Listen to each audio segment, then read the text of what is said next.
It's time to explore the volatile world of Bitcoin, Ether, and more. It's time to talk about crypto.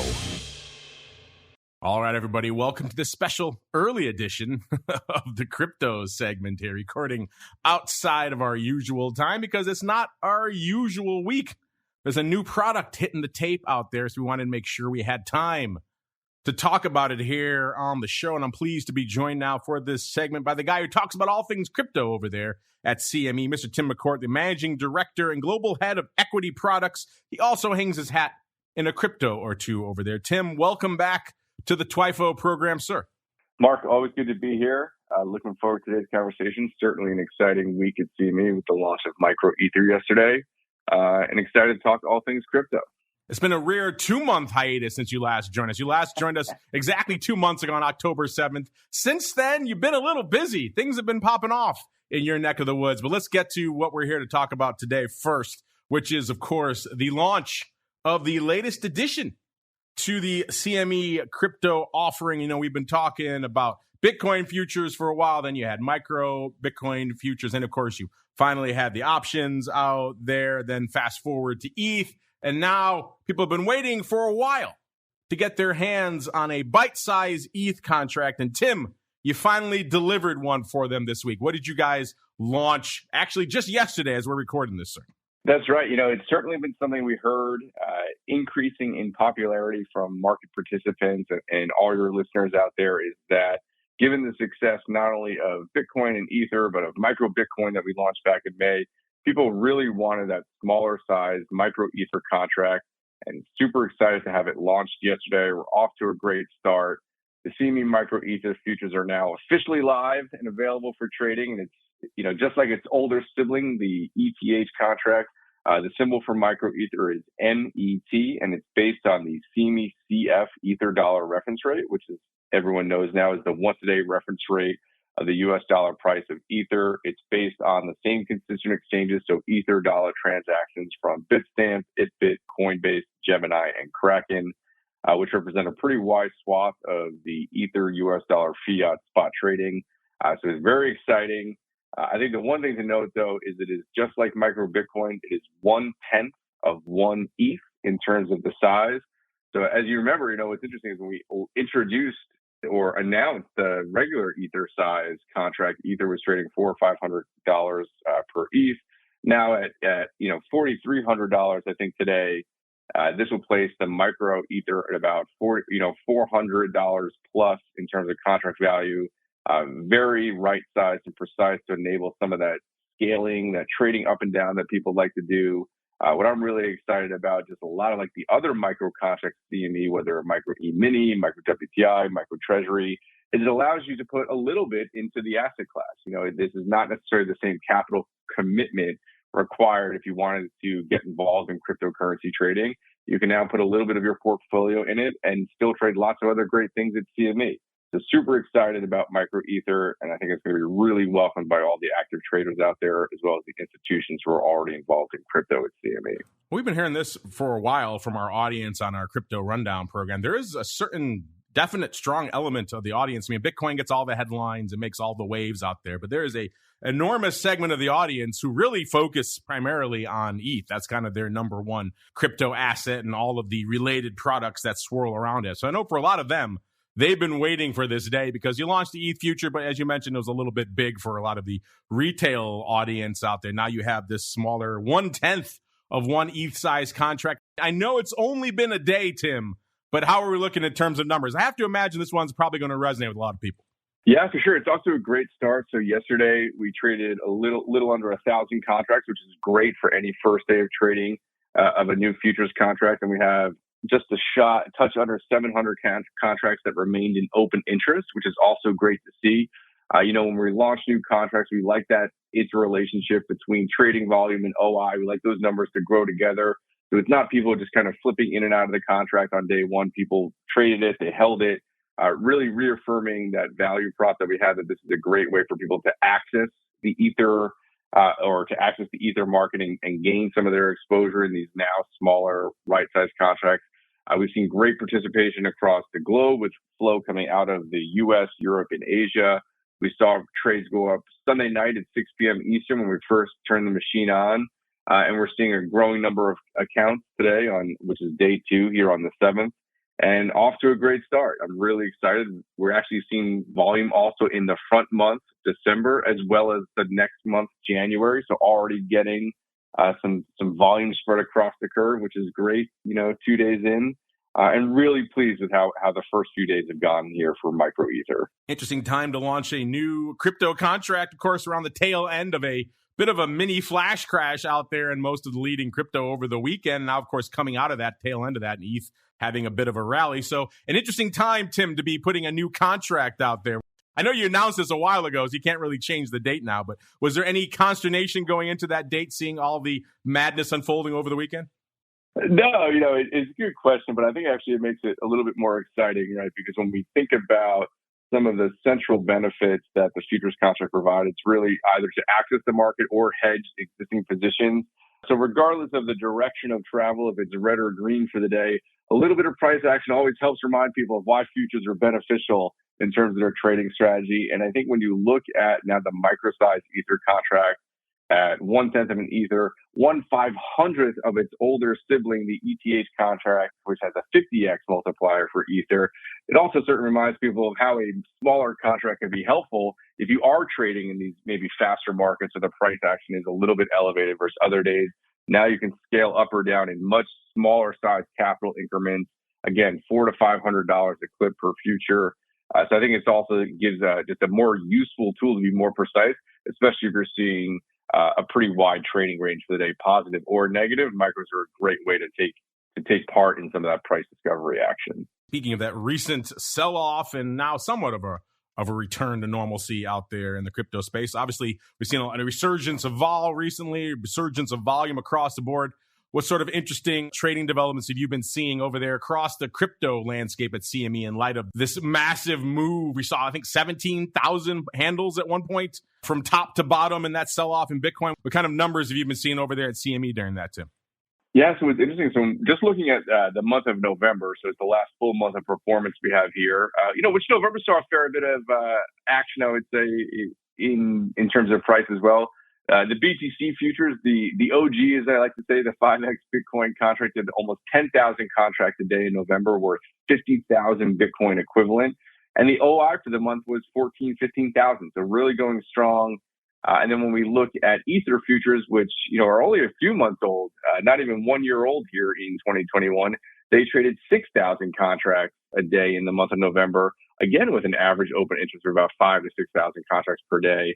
So when we look at that in terms of Ether, almost 800,000 contracts have traded since launching back in February, which is the equivalent to 40 million Ether. So when you think about that, that's a lot of price discovery, a lot of interest. And when we look at open interest, again, we like to look at volume and open interest. Open interest is a great proxy for adoption and those people using the futures contract as a primary access vehicle. We had a record open interest in Ether back on November 29th. With just under 5,800 contracts in the futures, which is just under 300,000 equivalent Ether. So when we're looking at these markets, they're really coming into their own in November. And micro Bitcoin certainly not slacking off with almost 28,000 contracts a day trading in November, averaging an open interest of almost 32,000 contracts for November. So this is great. And then when we look at micro Bitcoin and Bitcoin, and then the adoption of Ether versus Bitcoin, Ether is adopting it at a quicker pace than Bitcoin in terms of reaching some of these numbers, reaching some of these milestones. So we think micro ETH, if it continues, it's got some large shoes to fill in terms of the other contracts that we've already introduced, but certainly optimistic about how it will do given the backdrop of not only the price action, but the continued volume and open interest growth at CME in our BTC, micro Bitcoin, as well as our traditional Ether future. I think it's a great backdrop for micro Ether to make its debut this week.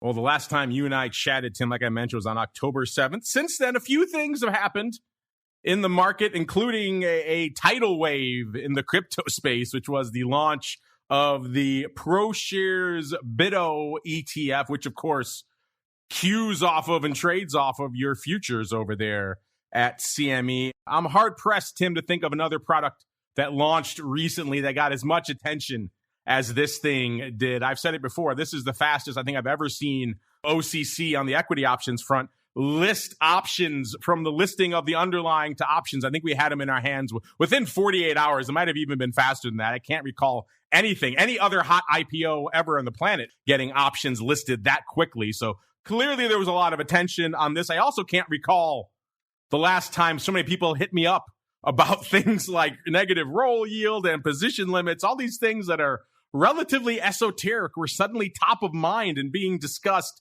all over the place. Tim, your position limits were the talk of the town everywhere. I'm curious for you, what were your thoughts on the just explosion? And were you as surprised as I was by just the amount of attention that swirled around the launch of that BITO product, Tim? That's a great question. So what's interesting is we've always believed that the CME Bitcoin futures were the right product to underlying ETF. This is even part of our strategy back to 2017, almost 4 years ago when we launched the Bitcoin futures, and why we were committed to that 5x multiplier is we were trying to introduce a contract that was also friendly in terms of a creation unit for the ETFs and structured products. So now, albeit I didn't think it would take 4 years to get an ETF based on our futures product into market, but it was certainly exciting to see that product come to market in October. The ProShares BITO ETF as well as the Valkyrie ETF based on CME Bitcoin futures. And when you look at the AUM that the ETF has continued to accumulate, it is impressive. There is certainly a lot of demand out there. And I think what's interesting is when you look at CME futures, it's a regulated futures contract that is based on a regulated benchmark and is very suitable for a underlying of an ETF. So we always knew and believed this day would come. And then when you look at the inflow, all of that dollar inflow from the ETF does get allocated to CME futures, which is why in the month of October, we reached a record, almost 17,500 contracts of open interest that was reached on October 25th. When we look at the CME futures became the number one futures on Bitcoin globally in terms of open interest by US dollar, outpacing some of the traditional unregulated markets such as Binance, FTX, et cetera. So this is something that we always knew and always believed in, but weren't quite sure when we knew it would happen. And it's been a tremendous boon, I think, not only for cryptocurrency, but I think for the regulated offerings. When you think about a regulated ETF in the U.S. market based on regulated CME futures, this is a trusted and transparent process and medium by which people can get involved in the cryptocurrency markets. And that's exciting. This is a market that continues to grow. And now having a very retail-friendly product in the form of an ETF that's based on the leading Bitcoin future at CME, that's a powerful combination and one that I'm excited to see grow from here. And congratulations, certainly, to our friends at ProShares for all their success in bringing BITO to market. Certainly, shattering records in AUM accumulation, and is only going to lead the way, I think, for additional product innovation in this space. Well, you're right. It has been shattering records, and it was for a while there perhaps looking like it might be a victim of its own success. Of course, there are position limits over there at CME, and as this product continued to explode, and it seemed like everyone and their mother and their mother's brother and cousin all had to have a piece of BITO, they were getting pretty close to those position limits. I know early on you guys doubled them right around the period of the launch, I do believe, but there was a lot of concern that this would become another issue. We saw something similar back with USO. Obviously, they had the inversion issue as well. But in general, there was concern that, looking at USO, they had to adjust their exposure coming up against a lot of those limits. And as a result, the product became a different beast coming out of it. And the ProShares prospectus has within it the ability, if it does come up against a lot of different position limits, to start adding in a variety of other things, including what they term equities with crypto and Bitcoin exposure, which could probably impact the tracking. So a lot of people were worried that this might perhaps become a victim of its own success and get so big that it might not become the same beast coming out of it that it was going in that attracted so many people. We had the ProShares folks on not too long ago. I asked them if they were concerned about the position limits. They made it sound like it wasn't a big concern for them. I'm curious for you, Tim. This is your baby. This is what you and your team have to decide over there. How do you guys go about balancing this? Because obviously you talked about this being a regulated market. Part of that is risk control. So you want to make sure you do have a proper handle on how much risk any one product can have. But also at the same time, you want to be able to preserve the product. You don't want to force it to transform and become something else that is less attractive to the end user at the end of the day. So how do you guys walk that tightrope, Tim?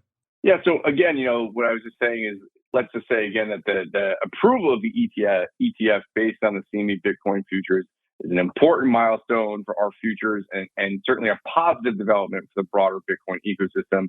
And like I was saying, not a surprise. This is something that's been part of our strategy since the onset.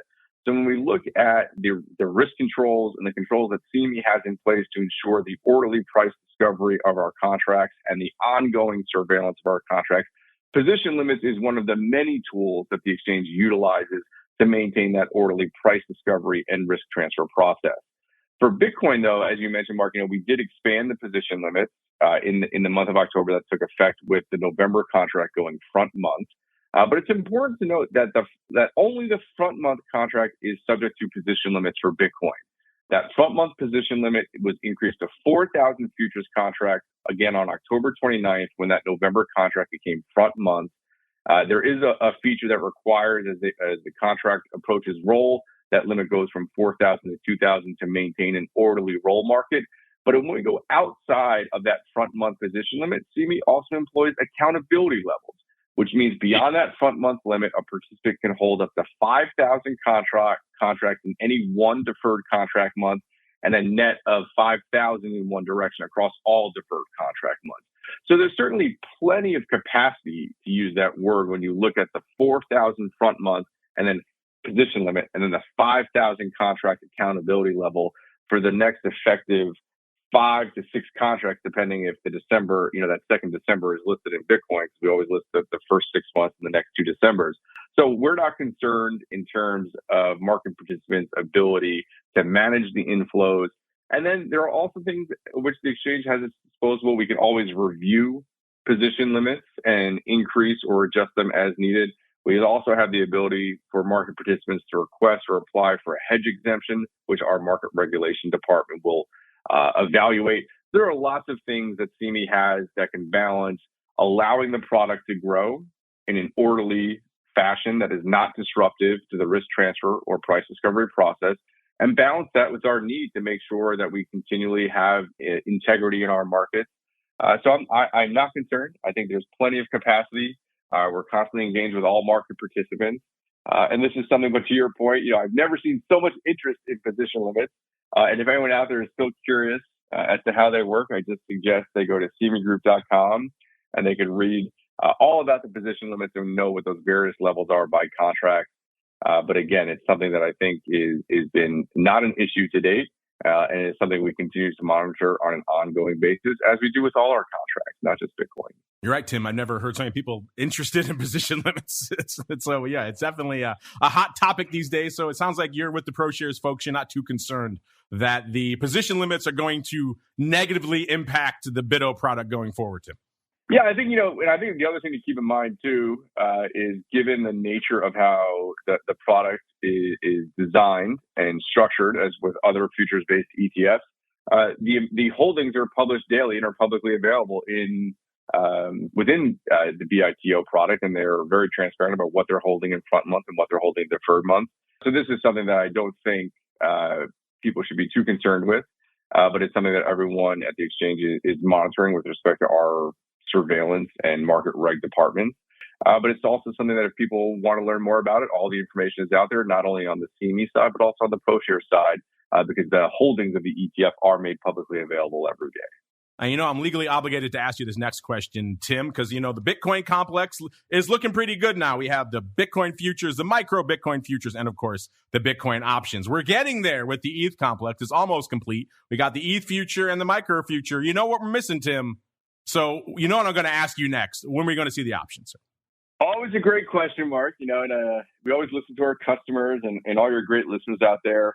And I think when we look at the need for additional options in cryptocurrency, certainly something that we're hearing. And I think what I could say broadly, there's no plans at present to bring them to the market, but it is something that we're evaluating and interacting with customers and liquidity providers to see if this is something that makes sense. But I think broadly speaking, what I am encouraged by is when we look at the Ether offering at CME, it's growing at a much faster clip than Bitcoin in terms of adoption and utilization.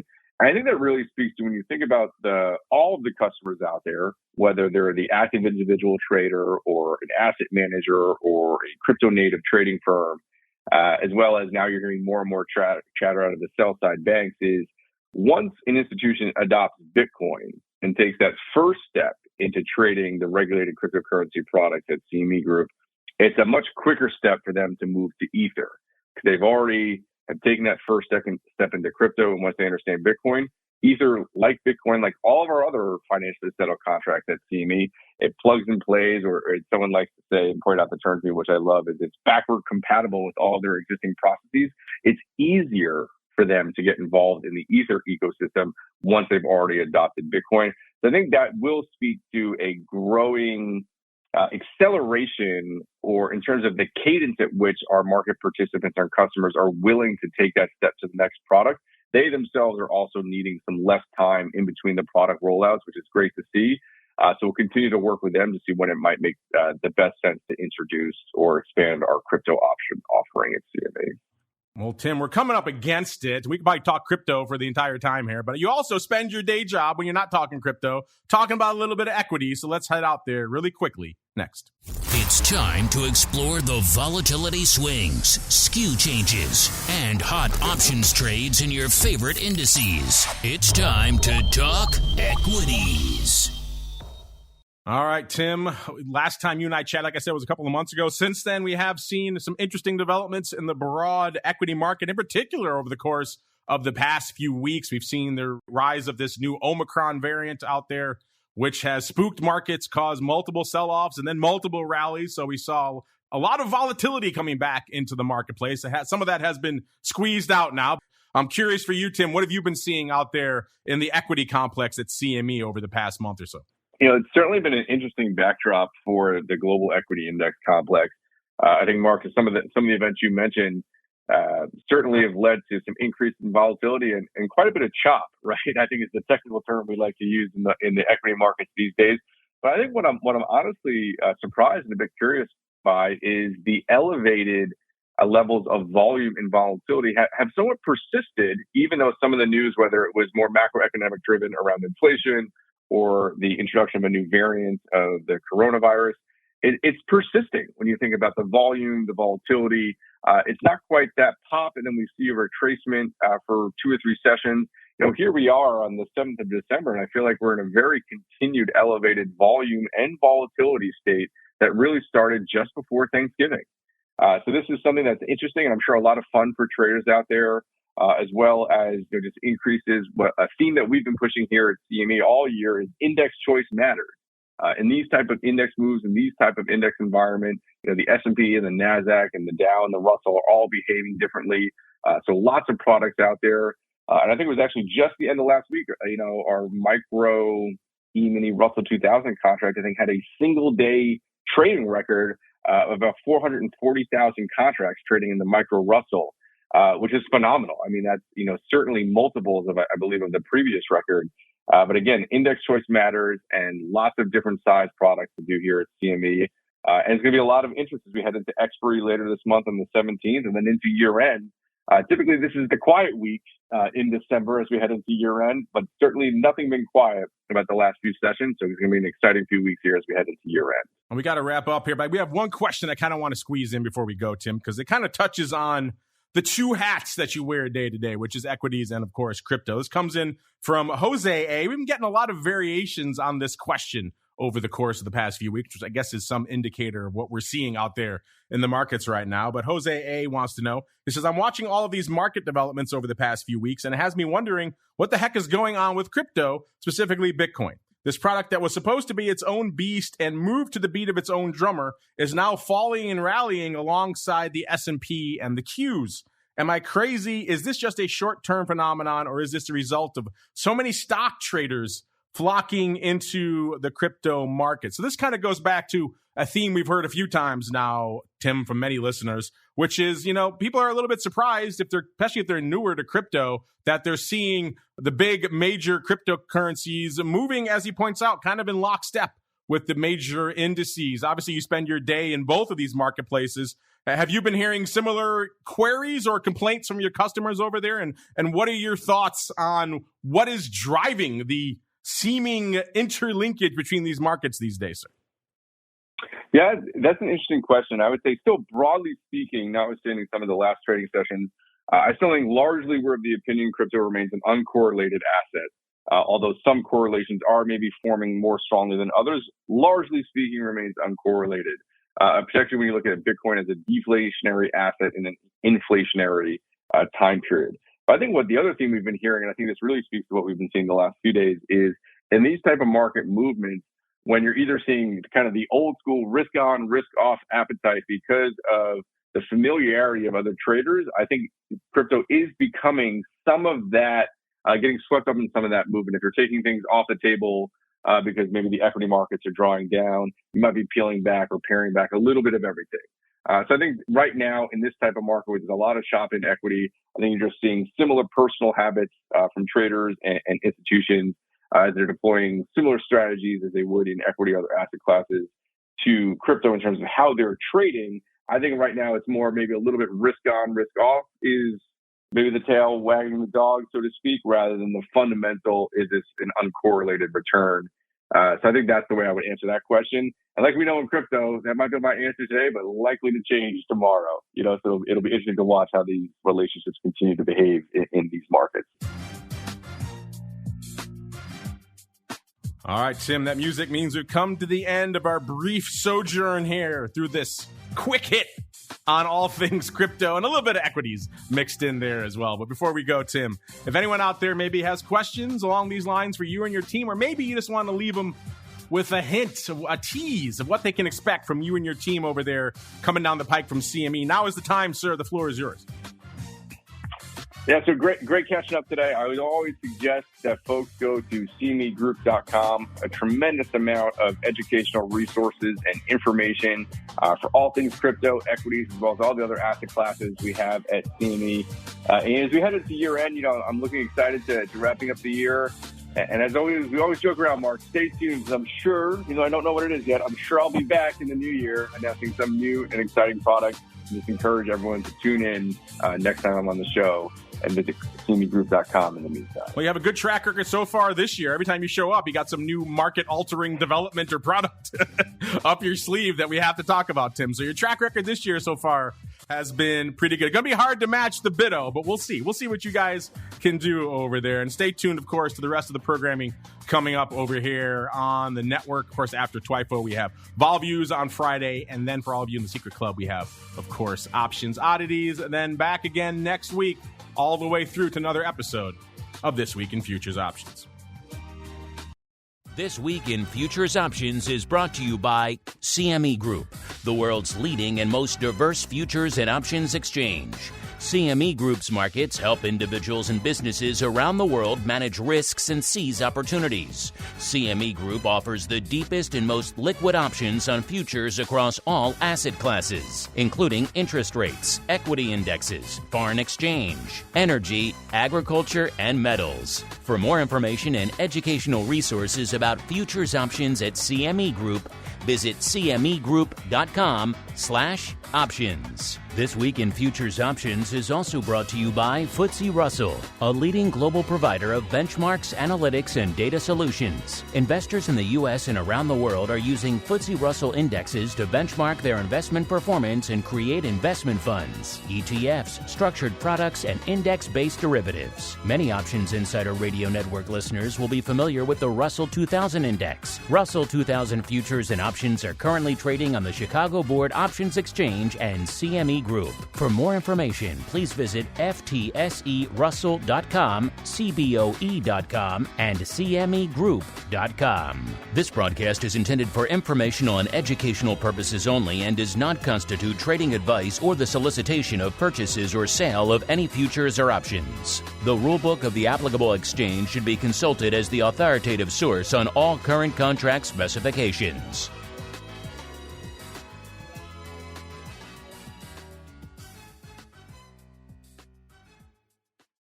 You're listening to the Options Insider Radio Network, the home of the Options Podcast. For more quality options programs, visit theoptionsinsider.com or search for Options Insider Radio Network in your podcast provider of choice. Listeners can also access all of our programming through our mobile app available in the iTunes and Google Play stores. Select programs are also available via live stream at mixlr.com/options-insider. That's mixlr.com/options-insider. Don't forget to follow along with your favorite programs and submit your own questions for the hosts at twitter.com/options, stocktwits.com/options, facebook.com/theoptionsinsider, or via questions@theoptionsinsider.com.